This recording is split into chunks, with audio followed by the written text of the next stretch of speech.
In the last decade, money laundering, which is simply defined as the criminal practice of disguising proceeds of crime as being from legitimate sources, has come under sharper regulatory watch.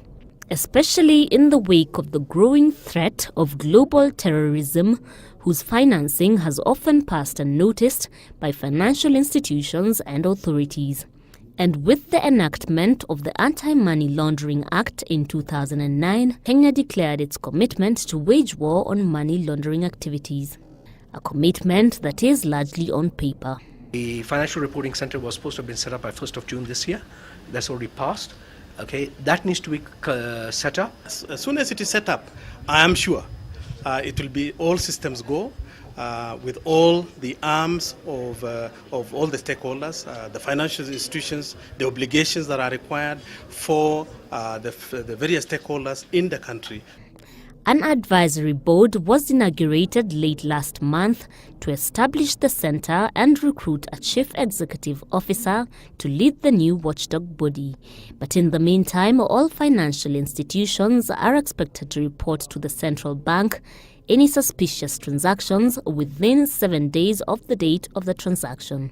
Even then, the CBK does not have the legal wherewithal to ensure this happens.